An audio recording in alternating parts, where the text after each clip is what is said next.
Welcome to this episode of Clinically Pressed. I'm Joel, we got AJ, we got Kyle, and today we have our guest, Sam Jorgensen. I can fill in a little bit about him, but we'll let him fill in the rest. He is a registered dietitian, certified personal trainer, and pretty much runs the whole nutrition show out at the Crosse Wellness Center here in La Crosse, Wisconsin. So, Sam, welcome. Glad to have you. Looking forward to the conversation. Yeah, excited to be here. Why don't you give just a little bit more background on what it is that you all do, because the list is long. Yes, it's fun going through the job description. Yes, fitness director here at the La Crosse Wellness Center, registered dietitian, so I do a lot, all the nutrition here, meeting with members, and then with the fitness aspect, we have 2 full-time personal trainers here and then a few part-timers here. Very part-time. I don't know any of those guys. They must suck. So more of the manager position, but I still I'm able to get out on the floor and do some personal training as well. Kind of nice to get out of the office once in a while. And so we run a lot of different programs. Currently, we're getting ready for the 7th annual 6-week transformation challenge here. So that's our big one of the year. 7th annual is pretty good. First one at the LWC though. There you go, for sure. Yep. Inaugural event. So I guess just a little bit of touch base on this. We're going to try and get after Kara at some point, even though she claims we're not going to, but we should get action shots of her doing group training right now. She'd love that. Just quick, what is La Crosse Wellness Center? What does it all entail? Because it's new as of, I don't even remember the start date. It seems like forever now, but late October maybe. Yeah. But then our grand opening was in January. So we had a kind of a pre-grand opening, getting the feel for everything, and big opening was January 1st. So we're pretty much with the Wellness Center. We're looking for everything under one roof. We have the couple physical therapists here, Kate and Matt, and then we have a massage therapist. We have that whole field house in the back, so a lot of soccer, flag football, baseball hitting clinics. Those are getting really popular as well. Nice. What else goes on back there? We have the volleyball, tennis, so a little bit of everything back there. Then we have our group classes in the studio room. Of course, we have all the free weights and the cardio equipment upstairs, which is nice to have that kind of separated as well. And then we also have a CrossFit gym inside the gym, so that's pretty neat. And we have our chiropractor next door. Yep. We have Reaching Your Potential, the autism center here as well. And then Cabin Coffee will be going down at the end over there. I was going to question if that was officially going to happen or not. Cool. I don't know when it will be, but it'll be nice to have that here as well. For sure. So that's really, and then of course, the nutrition registered dietitian. There you go. Yep. So that was Kara's, vision, was to have everything one-stop shop, everything under one roof. So awesome. Yeah. So what's the nutrition portion of that? If someone's coming here, is that something that they get as a member, or is that something extra that they have? Yep. So it's kind of, each thing is almost like its own department. It is little extra add-ons for each thing, but when a member comes in, they sign up, they get a free fitness assessment, so we'll get them set up with a personal trainer. They'll kind of figure out their strengths or weaknesses, what they want to achieve here with their membership, so they can get the best services. And then usually they will set up their nutrition, just free consultation with me to kind of see again where they're starting out at, if they have any questions. If they want to go further, that's kind of where we will set up the meal builder, the meal program, to go into more detail and help them with their goals as well. So is that the main offering, like a meal program or the meal builder? I know we did that collaborative study where we kind of looked at doing diets and things like that. So depending on where they're starting out at, it's hard to, I'll give them everything, but like to start slow, so we're not just throwing tons of stuff at them all at once. Of course, we know how overwhelming that might be for just someone starting out. That's why diets work all the time. Yeah. And then with them, I usually try to meet with them if they're ready to go with all their nutrition. I'll meet with them 2 to 3 times per week. Just short 15-minute sessions, see how things are going, ask any questions, and really more there for the accountability as well. Okay. And yeah, so they can get a little bit more comfortable again here at the Crosse Wellness Center and with their program too. It's really a unique model, particularly your kind of position, to have the ability to do nutrition counseling and the personal training side of it, because otherwise some trainers, it can get pretty frustrating. Write the perfect exercise program, but if they're not paying attention to what they're eating. Absolutely. Well, and again, as a trainer, you're seeing them maybe 2-3 times, maybe 4 max per week for an hour. I mean, that's a very small amount of time. So it's like you said, you can have a great workout, but if they're not doing anything outside of the gym, they're definitely not going to see the results that they want. Mm-hmm. Sure. It's still one of my favorite, I use it loosely, T-Nation posts is what's the best exercise for getting 6-pack abs, and it's 5 sets and stop eating so much crap. Just stating that you have to eat out or pay attention to your outside stuff, that you aren't going to earn that just in your hour session in the gym each day. So with your nutrition, is that just kind of a personalized approach for each individual client's goals and everything, or do you kind of have a base program and just kind of make modifications? No, so yeah, I mean, I have a template, but it's very individualized as far as, again, their body composition, how much lean mass, body fat, and then also, again, what they want to achieve, if it's more performance or if it is body composition. What do you guys use for body comp? We do the Tanita scale, and then we'll do the Calipers. Okay. Usually I'll hold off on the Calipers until they're more around that 20% or lower. Yeah, I can understand that. Yeah. But I feel like you definitely get a more accurate reading with the Calipers, just because with the Tanita scale, hydration can play such a huge factor and really skew the results too. The other thing I like about Calipers is you get a lot better idea of where they're losing body fat too, in terms of different distributions. So, and we'll do circumference measurements too with the Tanita scale, so we can also measure that, the changes and stuff as well. What are your guys' thoughts on that? You mentioned just kind of where they're losing body fat, but the spot reduction claims and different things. If everybody could, they'd lose it off their stomach.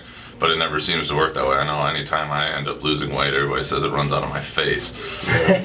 So, what, I don't know, just thoughts on that. It's one I've always kind of wondered, but since we got 2 nutrition guys here, we might as well ask the question. There's a lot of crazy theories on ways that you can try to do spot reduction. Coach Schultz always talked about Poliquin and different hormones and how that affected it. And the BioSig. That was it, yeah. Generally, it kind of comes off and is gained in different areas, and you really can't do much to target where you're going to be losing it. You can try to increase muscle mass a little bit in a certain area to maybe give it the appearance that it's more visually toned in that area. But makes sense. Like you said, most people lose it in pretty common areas. Usually it's somewhere around the neck, face, abdominal area, maybe hips, things like that. But then after that, it's going to be kind of a systemic reduction in body fat, not just localized area. So doing 1,000 crunches isn't going to get you to 6-pack and you just lose all your fat in that area. Doesn't quite. That'd be nice. Yeah, exactly. And that's honestly, that's why I pull this guy on the spot. It's like, all right, you're down 5 pounds. Let's say, you're down 2 of these or whatever. That's and where did this even come from? So it's definitely, you're not going to lose it in a specific area. Right. Sure. Someone out at Cooley Health the other day was telling me that he heard this, can't remember what they called it, cryo freeze or something, where you literally freeze and kill fat cells in a localized area to prevent them from increasing in size. So theoretically you wouldn't gain fat in that area anymore. Never heard of it before he brought it up, but I don't think it would really work. And then I've heard about using cold to help promote fat loss. that was like one of Tim Ferriss's like hacks about doing like cold walks and like stimulating like the brown adipose tissue. Right. And doing things like that. Like he would do like ice bags on the back of his neck and stuff before he went to bed, because that's where you apparently had a big concentration of it, but nothing like freezing it away and trying to kill it. I mean, it kind of seemed like almost, I don't know, people have heard like the electro stim way to lose fat and mobilize fat and things like that. It's all pretty gimmicky in my or we could eat better. Yeah, exactly. Also, I heard with the cold, as far as some people do it to even try to increase natural testosterone. Have you guys heard anything about I hadn't heard that one, but it doesn't surprise me. Actually, maybe I have. Cordial, they actually found the opposite, at least in the acute sense. So they did cold water immersion after a strenuous training session. Yep. They found temporary reductions in testosterone, but then they got like a rebound effect 48 hours or something afterwards. Do you think that's from the cold or the workout? It could be both. You see the same kind of response with strenuous training anyway. For sure. But it was funny. They just had the one data point afterwards, and people were joking. We're like, yeah, no wonder it reduces testosterone if you're jumping into cold water. Weird. Yeah, tighten things up a little bit. It gets a little chilly. Time for a break, maybe? Yeah, let's go to a break. I think when we come back, I want to hear more about EXOS, just because of all the stuff we're kind of focusing on with them now in our sports performance, but to hear your time out there and all the other nutrition stuff. So, yeah, we'll be back after the break. We literally sat here and tried to come up with some clever, nifty, fancy intro, and this is what we came up with. So with that, let us introduce Clinically Pressed. We're just going to start with the origin story and let you hear how this all got started. About a year and a half ago, AJ and I both started at UW La Crosse, happened to cross paths, got to talking, figured out we were both working on similar side projects, decided to combine forces and keep growing with Total Athletic Therapy, our daily free informational blog. From that, we met Dr. Kyle, working with UWL athletes, started having our Solve the World's Problems coffee, and decided, hey, let's start a podcast. Why not? We got nothing else going on, right? So with that, here we are today, and we bring to you, again, Clinically Pressed. I'm Joel. I'm an athletic trainer by day, sports medicine nerd by night. I really am interested in self-care and people taking care of their problems on their own before they have to see someone, and also finding the minimal effective dose to get the biggest results. I'm Kyle. I'm a chiropractor, and I address functional movement patterns to help people perform better and help them meet their goals.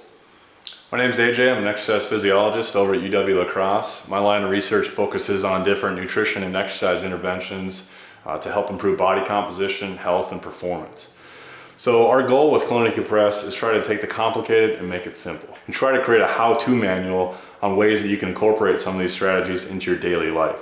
So we really want to better direct your efforts if you've been struggling with some of these areas in the past, and try to find easy solutions. We're going to address misconceptions. We're going to base it on reliable information. It's not going to be gimmicks. It's based on clinical experience, science, evidence-based, information that's out there, and our belief is in the basics, so we're going to keep things simple. Like you said, no gimmicks, so no 7-minute abs. But we're also going to try and do this by bringing in as many experts as we can, both in the Cooley region and beyond. We want to get their input, their specialties, and also some of the research that they pay attention to in order to bring back the most information to you guys. So from weekend warriors to coaches to athletes, this isn't going to be a one-size-fits-all podcast, but we do believe that everybody is going to be able to take something from it. We're hoping to shoot an episode a month, and each episode will be shot on location with some of these various experts in their respective fields. So we're planning on having roundtable discussions, trying to gain insight from them on some of their current practices and solutions to some of these issues. So with that, thanks for taking the time to listen to us. We hope you can find something to take away and help you on your journey. This is fun for us. Like we said, this isn't selling a quick fix. This isn't selling a gimmick. We're just here to share knowledge. We're excited about Clinically Pressed. We hope you are too. Please check out our campaign and the first episode that we have attached to it, and we look forward to having you come along as we continue to grow. We're back. We're here with Sam. We wanted to get talking about his time and experience at EXOS, and you were out at like the EXOS, the original. Yep. When it was still Athlete Performance. It was. So Athletes yeah, Performance and it just Corp recently switched over. So I just want to hear about it, what you took from it, and how you utilize that in your stuff you do here. Yeah. So it was a great experience. I was down there for 3 months. Of course, course, I was there in Phoenix, Arizona in summer, so that was great. Yeah, went down there June 1st, and yeah, I was there for the summer. And it's Phoenix. It's that when they talk about dry heat, it really isn't that bad. I mean, especially here, it's like 110 there seems like 90 and humid here. So I went to Oklahoma. It's like, oh, it's dry heat, not in Oklahoma. it's It's just hot. Yeah, and so people always said about Texas. Nope, it Not by sucks Houston. all day. Yeah, so I worked with Erika Sharp. She was the registered dietitian in charge of all the interns there. Okay. I was with 2 other interns at the time, one from University of I think it was Kansas and Kentucky actually. So, but yeah, so we worked with a lot of Olympic athletes, professional athletes, college, all the way down to youth athletes. We would use our meal program called a meal builder. Yep. So with the athletes, we would figure out their protein, their carbs, their fats, and we would put it in this template that would tell them the serving sizes. So it made it very easy again for breakfast, maybe 2 servings of protein, 2 servings of carbs, a serving of fruit, and 2 servings of fat, and then some vegetables. So what that looks like is underneath that there's boxes of what a serving actually equals. So vegetables, protein, carbs, fats, all those, and then they would just build their breakfast out of those sources of food to make add up to their serving amount. So it's very lenient, but very scheduled. And were they like at a buffet or kind of a la carte where they could be in a dining center and they just select whatever they need to? So this was really cool. So once or twice a week we would work in the kitchen. The registered dietitians would with them. So with their meal builder, after the dietitian made it, they would give a copy to the kitchen. So when the athlete went to go order their lunch, they would pick what they wanted, but then the chef or us, we would make it specifically towards their meal builder so that they were getting the nutrients that they needed as well. So when are you guys doing that here? Well, hopefully Kevin Coffee will work. There you go. Yeah, there you go. It is one thing that I definitely do want to implement here. Yeah, that's awesome. Fantastic. Yeah. Wow. So we knew that athletes perform or EXOS. Still get confused, but I only know what is EXOS, so that's what I always call it. Yeah. We knew we had full control of their pre, intra, and post workout. So we had a shake bar there too. So that was on the way into the gym. So they would come in. We would have the shooters or again the pre-workout. Usually creatine, Beta-Alanine. Trying to think anything else. The fish oil came after, but They do any caffeine with them? I think one of their pre-workouts Okay. they had an EAS brand there. Okay. They had a partnership with them at the time. For sure. So yeah, some of theirs had caffeine in there. Okay. So again, each pre-workout was prescribed to each athlete too. Sure. So everyone's is a little different. So yeah, grab that, go get their workout in. We would actually weigh them ahead of time too, so we could measure how much water weight they lost during their workout. They'd also have Hydrate, which was another ES product. Okay. Mainly electrolytes, sodium and stuff to keep them hydrated, especially in Phoenix. Makes sense. Yeah, and then we would weigh them afterwards, and for every pound loss, we would have them drink another 20 ounces. And then us as the interns there, we would have their post-workout shake ready for them on the way out. Dextrose, protein, all the works, and then again, I think usually that's where the fish oil and whatever else, Gotcha. So the ultimate customized Oh, nutrition plan for those athletes. Again, takes all the guesswork out of it for them. And then, like I said, then they could go order lunch and it'd be specifically made to that too. I mean, that's probably why they're so successful with what they do working with athletes is, literally laying out everything you need to make you bigger, stronger, faster. And keeping it simple too. Yeah.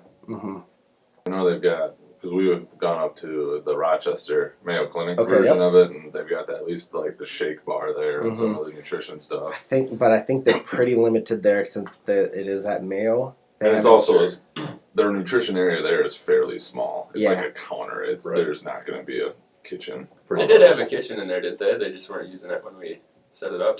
Was that on a different floor? That was a different one. So yeah, Okay. they do have up on their like wellness floor like a full like Mm-hmm. commercial kitchen where they like teach people. I don't know if It's they like a country club up there. Yeah, I don't think they utilize it for their athlete training. Although I'm sure there's plenty of people in Rochester that would pay for that. Yeah. I did a few supervised hours there too. Mhm. After when I moved back here, after that internship, they weren't too busy at the time. They were just opening, so they didn't need me that often. But it was nice to go see the layout of that. Compare the two. Rochester, of course, is our hometown. So, Oh yeah. Yep. So that healthy living center is something else. Yeah, that whole building is impressive. Right, it is.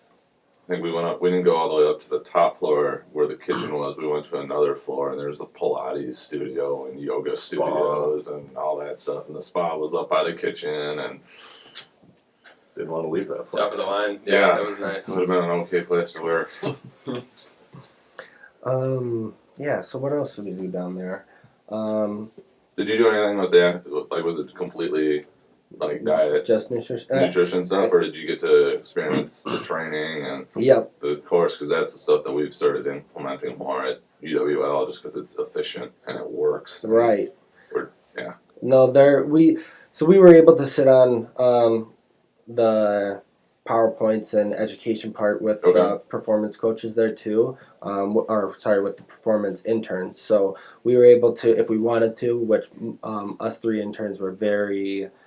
We really like the performance side of things, For of sure. course, too. So we sat in on all of those. So it was awesome to hear how they, set up their programming and all the science behind it, and how they kind of really work with the athletic trainers, Mhm. they have on staff, the registered dietitians, and then the performance coaches all right there. For sure. I think, they have a massage therapist, but it's really cool because it is all on one floor, so no one's ever too far away, and Mhm. everyone collaborates so well together. And again, another reason why they are so successful Right. too. Sure. And Chuck's Amigos at the door. Yep. So is that under a base program as well, or is it kind of like here where you have your add-ons for the different specialties? And, Those are actually all included. okay, so it's just one Yep. rate. Yep. Probably Just not give it up. too cheap. Yeah. either. No. Yeah, but the salaries of the people coming in there are probably a little different than some of the. And it might be salary or kind of profession based as well. True. Yeah. I can understand that. But I think when I was explaining to my friends what I was actually doing now, they kind of thought of it as kind of like a wellness center where it's a gym, but Mhm. it's nothing like that. I mean, you're always working with the coach. You can't just come in on your own time and work out and whatnot. So, yeah. I imagine they're pretty busy this time of year getting guys ready for the combine and draft. Yeah, between that, I know Dr. Wright's talked a lot about all that stuff going on now, and down at IMG, because he usually takes his trip down in January to go watch some of the combine training. He didn't get to go this year. Didn't get his trip to Florida. He was pretty upset. No, the combine, that they wanted me to come back that next season for the combine one, which would have been awesome. Just couldn't make it work, but that is definitely a very busy time for them. I don't even know how many athletes they get. I mean, it's like probably anywhere from 50 to 100 athletes getting ready for the combine. So how long would athletes go there and train and get access to their staff and nutrition and all that? Was it like a weekend, or were they there for 3 months? Honestly, yeah, it was a huge range. We had a couple of MLB players that came there because they were a free agent at the time, but then they would get picked up a couple weeks later. There's some people training there the whole year, just depending on their season and kind of where they're at with their career as well. Gotcha. So having the nutrition and performance down there, can you pick one that might drive you like more with your clients? Like, Yeah. does one seem to be bigger? I know we kind of talk about it a little bit in terms of which one could be more important. I don't know if that's a actual answer or not. Right, but right. Well, I definitely would say the nutrition part is more my passion. Okay. You know, I've been a trainer for 7 years, but really ever since my sophomore year of college, I was set actually on EXOS and athletes performance. So pretty much everything I did leading up to that internship, it was solely focused on getting to that point. And then, yeah, I think especially with clients, it really does come down to the nutrition. You know, it's fun to watch their anthropometrics changing. Again, having them notice that their physique is changing, saying my clothes are feeling better, my energy is better. You know, just that their excitement carries over, and you know, kind of drives my passion for that too. For sure. The training side, like I said, it's nice to get out of the office and get out on the floor and work with them hands on as well. And that's, you know, motivating in itself as far as seeing their strength go up, their form getting better, you know, them catching on. It's fun seeing their knowledge being put into play as well. So I would, like I said, I definitely have more passion for the nutrition side, but that you guys know they definitely go hand in hand as For sure. well. So do you find it difficult to Take a break right now, and then we'll come back after we reset the camera. Works for me. Okay, coming back. We want to make sure we hit on some of these big ones. AJ, you can correct me if I'm not asking the question right, but basically, kind of what's your go-to approach with nutrition? Kind of what are your major philosophies? And then I'm sure we'll come up with a couple things off of that. Yeah. I guess with, you know, the members coming in here, really trying to figure out where they're starting out at. You know, trying to figure out what they've done in the past as far as nutrition and stuff goes can really change where we're starting out at. But You get a lot of the I read this online. I read this online. It's hot to You know, I did this diet, didn't, you know, lost weight, gained more back, blah blah blah. Yeah. Only imagine how much of that you hear. Oh, I tell everyone. I mean, if you want to answer, you type it into Google. It'll say that you're right. It'll give you the information that you're right. you So get what you want? exactly. I like that. That's awesome. Yeah. But so yeah, I mean, I definitely will get the calorie base first. You know, figuring out where their metabolism might be.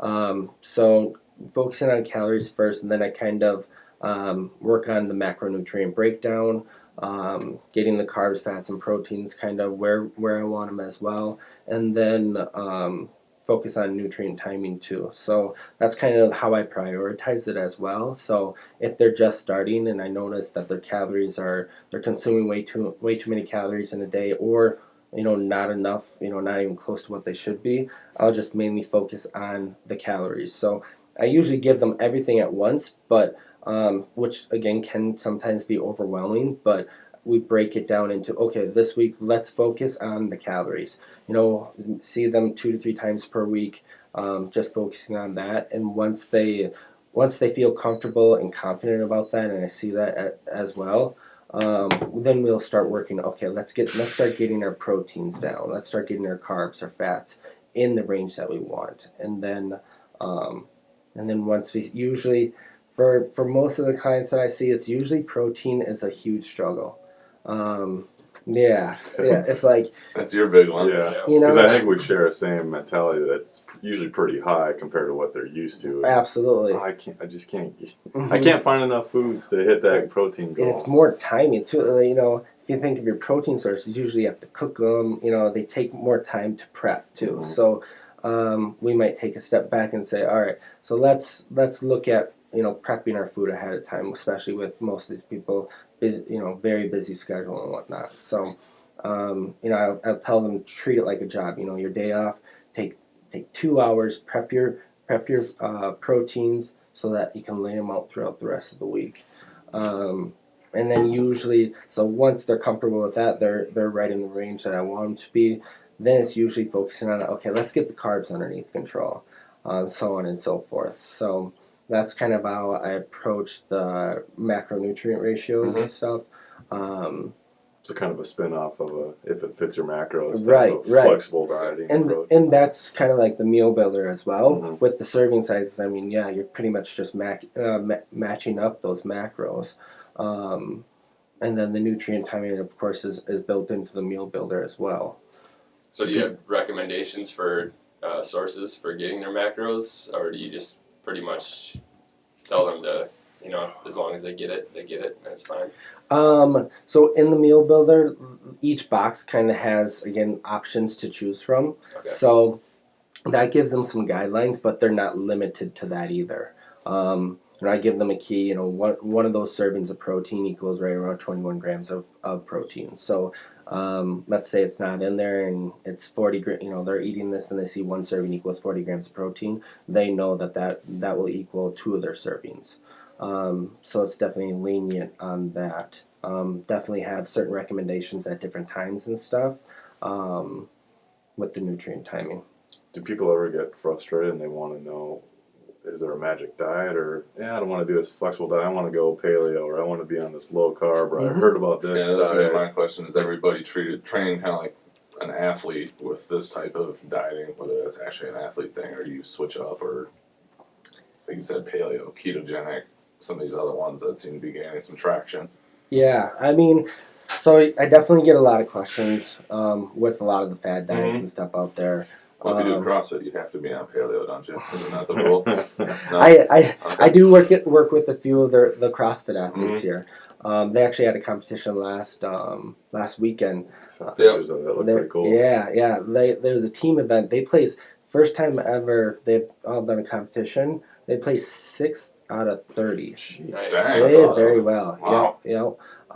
And so it's fun working with those athletes as well, because here I get a lot of the general public, so I run into a lot of chronic illnesses here too, which is sometimes a little hard because I don't have access to all that information that sometimes I need. So sometimes it's again very basic, and sometimes we can get the fine detailing tuning as well. So one question I had, I wanted to go back to something you mentioned earlier with sometimes you find people don't eat enough. Do you ever find people struggle with that too, or freaking out like, oh my gosh, I need to eat more, and then expect to lose weight? Yes. I warn people right off the bat, because that was the number one complaint was, I'm too full but I'm losing weight. Like, I'll take that as a complaint. Not have that problem? I'll take that as a complaint. Right. And it's because most people, they're not used to having higher proteins, moderate fats, and higher vegetables that really digest slower. They keep your appetite in check. They're used to carbs, having the ups and downs all day, always looking for carbs. So by changing that mindset, and again, their macronutrient ratios and stuff really make a huge difference, and keeping that full, they also don't have the cravings either. That was our biggest complaint. Man, you're doing all right. Yeah. That's huge. Yep. Exactly. So what do you recommend on the timing then, and that side of things? So I really like keeping the carbs away from the morning, with the whole insulin sensitivity. So I really try to focus on proteins and fats during the day, and maybe implementing some carbohydrates depending on their workout for that day. And again, their lean muscle mass and everything like that. Some carbs in the evening. So you big John Kiefer fan? Yeah, so I did enjoy reading the Carb Backloading book. I don't know who that is. John Everyone knows, Kiefer? but Oh, yeah. That's his book, is that, and how he approaches it, to save all your Sounds like a carbs show for notes item. later in the day. It is, yeah. But I definitely don't go to the extent of some of the recommendations and stuff in there, and depending on the training and whatnot. But and that's definitely backwards from what a lot of people think. Logically it makes sense. Oh, let's get our carbs and our most of our calories in the first half of the day, so we can burn it off the rest of the day. I've switched to the opposite a little bit differently, but most of I get my calories in the morning, but it's not food. The coffee with all the stuff in it, that's the majority of my calories. What do you put in your coffee? I went to more of the bulletproof side of it, Okay. so I do the butter, and then depending on where I'm getting my MCT or his brain octane oil from, depending on which one I currently have at the time, and then when I run out of those, then I'll throw the coconut oil in it, just because that's what I have left. So Absolutely. yeah, it just kind of depends on how up to date I am on ordering my stuff. But yeah, I do that all morning and don't eat till lunch, and I'm gonna switch lunch up again a little bit. And that's sometimes, honestly, that's one thing I will focus on with their breakfast is if they're normally eating oatmeal, cereal, pancakes, toast, whatever, I'll tell them to skip breakfast, you know. If they're doing it wrong first thing in the morning, I'll just tell them don't worry about it, just skip it. Or again, have your coffee. You know, I'll go with the heavy whipping cream, you know, no carbs, no sugar or anything like that, and throw in the coconut oil. Delicious. Yeah. And Yeah. again, I bet people are just like, "What? I thought Mhm. breakfast was the most important meal of the day." And, it's like, well, And I say technically it is, but it's important to, you know, have the right breakfast. Right. So Do you see that differently with athletes?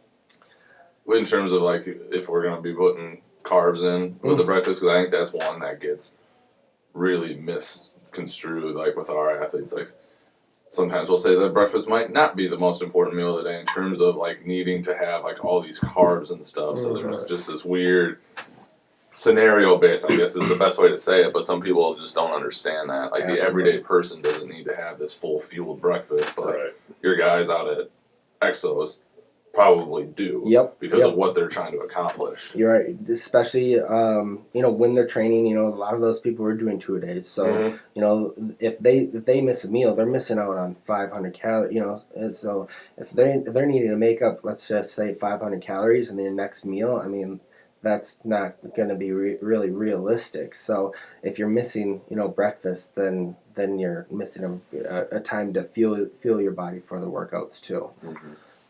What's maybe another misconception or two about nutrition that you hear all the time that may or may not drive you absolutely crazy? I'm definitely looking forward to the low fat era coming to an end. You know, it's getting there. It's getting there slowly and steady, but you know, we have known that for a long time. But we quoted that in our first episode, which should be airing soon, I hope. About the guy that said, you know, saturated fat was killing us all. Was that the China diet that you're? I can't remember what the guy's name is. I'd have to go back and look it up. But yeah, that was one that we talked about a little bit. Yeah. So I definitely tried to promote more, you know, healthy fats, and again, saturated fat. You know, getting it from your beef, your bacon, whatever. You know, butter. Don't be afraid of that stuff. Definitely gives you more consistent energy throughout the day, and that I'm really hoping, you know, with my clients, they definitely understand. They're seeing the results and everything. Even a few of them are doing, you know, blood tests and stuff like that too. We need a cheaper version of that in town. That would be huge absolutely. for so many things. I have a good example. I had one client come to me. She is getting ready to donate her kidney to, well, her dad needs a kidney, so they're on, you know, Swap. Yeah. Yep. But she was overweight, so she needed to lose a lot of weight. Okay. And so, I mean, she dropped a lot of weight really fast. You know, her lean muscle was staying consistent, but she was dropping tons of body fat. And in a matter of, I think, 3 months, you know, it was like 30, 40 pounds of body fat. Jeez. But what was really exciting about it is that she went in for all of her tests, you know, to make sure that she was healthy for this, you know, the kidney donation. And everything came back perfect. Sweet. Blood levels, you know, lipids, cholesterol. They were very impressed with her. You're good. Okay. They were very impressed with her body composition. So that was awesome to hear. That was definitely exciting for me too. And I bet she wasn't on a low-fat diet either. No. We were controlling the carbs more than anything. You know, I kind of tell everyone that's kind of the main culprit to, you know, a lot of this obesity, all these chronic illnesses, is really the carbohydrates and how much the general public is consuming when really they shouldn't be. We should have a soapbox short sometime where we just go off about that and just round table it, let everybody just hammer it out. Needs just 10 minutes of letting it go. Go on your rant. Alright. Yeah, that's these to everyone, and I actually added a fourth one just this week because I couldn't remember what it was, but wanted to throw it in there just because I feel like it can apply to everything in the health, nutrition, wellness world. So the first one is what is something that you believe that others might not or think that's kind of crazy? And we probably touched on a couple things Yeah. this episode, but if you just want to break it down real quick. Yeah, definitely going back to the high fats, a lot of people are looking for low fat stuff or trying to keep fat at very minimal and just definitely try to incorporate, fats and proteins together. And also try to keep the carbs and the fats away from each other. Okay. Yep. So I'll break it down for people. Very simple. Think proteins, fats in one meal. Think about proteins and carbs. Then in another meal. So instead of having high amounts of fats and high amounts of carbs, Interesting. yeah, I like to keep those kind of separated.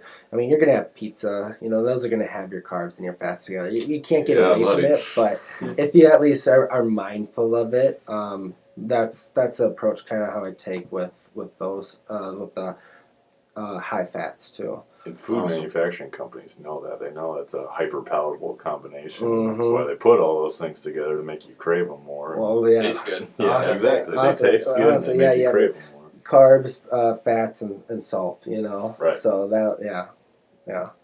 But you can't eat It's like just all the one. areas. It's like all the areas in your tongue, isn't it? Like Mhm. your big ones that you, Yep. and then the texture. And honestly, I think that's why people do well with my meal program too, is because I'll keep the fats in there and the sodium. So at certain times they might have a little sugar cravings, but especially keeping them full and For sure. their appetite in check. That if we're getting 2 out of those 3, they're usually okay.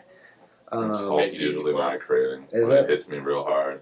Like if I'm trying to actually be good about my diet, Right. like it's the salt. Like I don't think when I crave potato chips, it's not for the potato part of it; it's for the salt part of it. Salty and And crunchy. I mean, Yes, the crunch too.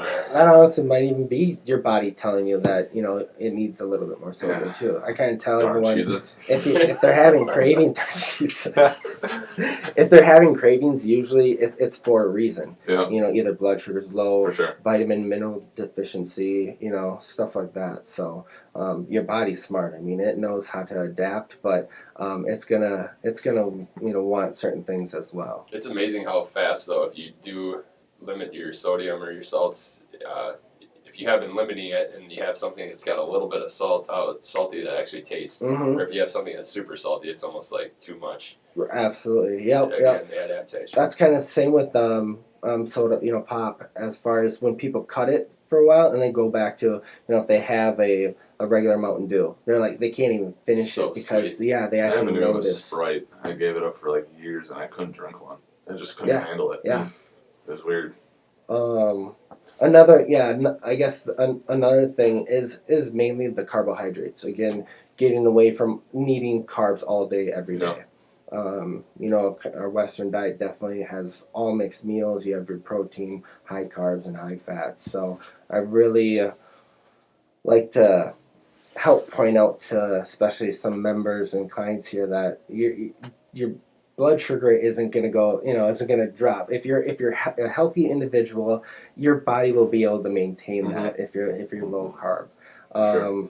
And so that's definitely something I fight with. If someone notices that they're maybe a little low blood sugar, they need 50 grams of carbohydrates. Yeah.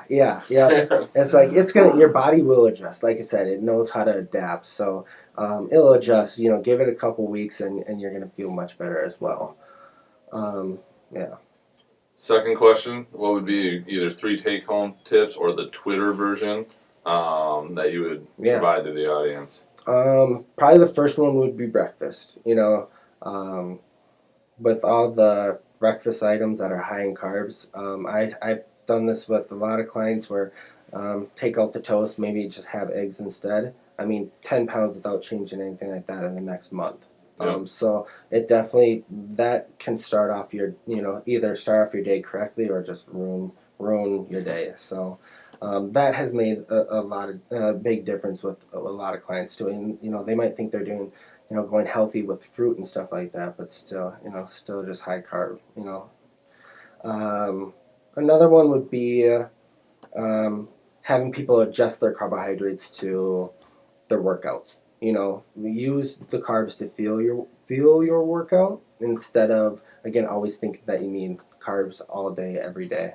So if it was a hard, intense workout, worked out for maybe an hour, hour and a half, I'll tell them to have an extra amount of carbohydrates. If they're cleaning the house, just walking and stuff like that, I'll tell them to skip the carbs. They didn't Probably not tap into the glycogen muscle. depleted Yeah. after vacuuming. Didn't tap into the muscle glycogen. We don't Getting need the after it. carbohydrates. Yeah. Yeah. If you did, it'd be impressive. Absolutely. Must have a messy Yeah. house. Taking up linoleum floor. I'm here in Jane. I went through all my glycogen stores. That sucked. And still sucks. Let's see. And then one last one, especially with the general public here, is let's say they're going out to eat and, or they're traveling and they need to grab a quick bite. Maybe they didn't have the most healthiest option. I tell them, get on track your next meal. Don't waste your whole day. Don't waste your whole week. I'll start again Monday. I tell them, it's okay. Get back on track your next meal and keep going. That's great. Kind of that, but going back to that 80-20 rule.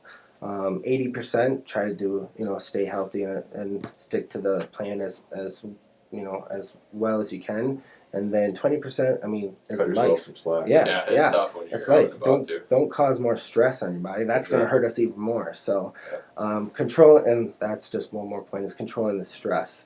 A lot of people work all day, they have kids, family, then they're trying to fit in a workout. They're not getting any sleep. So, using nutrition, your workouts, and getting good sleep to really help control with the stress too. That makes a huge difference with body composition.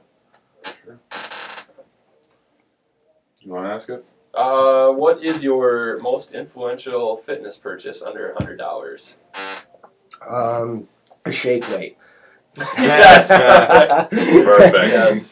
Maybe a new sponsor. No. Quit. Right.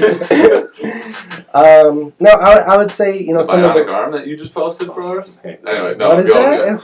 Go. You gotta Check it out on our Uh, TAT page. He shared it, and it's about the most ridiculous thing I've ever seen. I would definitely say some of the books, the Carb Backloading book by John Keefer. I liked how he went into the science, but also made it fun to read. He put in Awesome. some good humor, but really explained it well for even someone with a nutrition background. Kept me interested, but even someone with no background still would be able to read and understand it as well. Nice. Get it. And then Dr. Mike Isertel's his Renaissance diet. Have you guys looked at that one? I've heard of it. I Just haven't read snippets of it. it. Yeah. Bought the whole thing. He did a good job at kind of prioritizing, look at this first, and kind of breaks each one down, goes into the macronutrients and all that, Sure. kind of how to prioritize and set that up with your nutrition too. So with the meal builder, it is nice. It's not just one specific source. I take a lot of different things, put it into place, see what works, see what fits, see what, again, my kind of morals are, and also, again, what I want to do with the certain clients too. For sure. So those have definitely helped me with my nutrition background, and again, breaking a few things down as well. Then the last one, before we close everything up, is what would you tell yourself either in your training and or your education if you could go back 5 years or so? Good question. I would definitely recommend looking at all different sources. I know you're a huge fan of podcasts. Those are a great source for free information. A lot of good information out there. Pretty much just educate yourself as well as possible. There's never one diet that fits all. So if I were, having everyone carb backload, that's just, then I'm not giving the best service to the clients here. For sure. And then also experience. Like I said, leading up to EXOS, I knew what I wanted to do. So everything I did, all the experience that I was looking for, all kind of led me to that, or helped me get to that point. So finding the experience that is going to help you in whatever you want to achieve. And excuse me,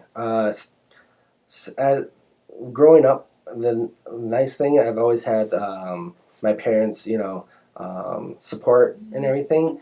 Their number one thing was, they said, figure out what you're passionate about and figure out a way how to get paid for that. So that is kind of, again, what has drove me Yeah, no, for sure. So, and I think that's kind of why, I'm at this point and been successful in the fitness industry too, is the passion and, again, just figuring out a way to get paid for it. For sure. There you go. All right. Where can people find you? I would say our main page, my brother and I run Twin Fitness Fix. Yep, we'll link that up. I got that one. Yep. Yeah. He does a very good job at running that, especially with being here full time for 2 different positions. Yeah.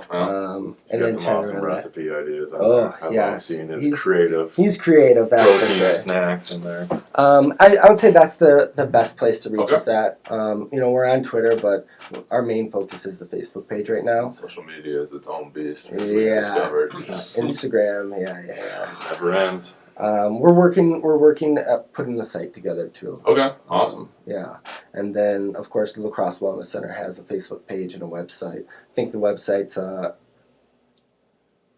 laxwc.com. Yes. Yep. Mm-hmm. So I'll link that up as well. Yeah. Most definitely.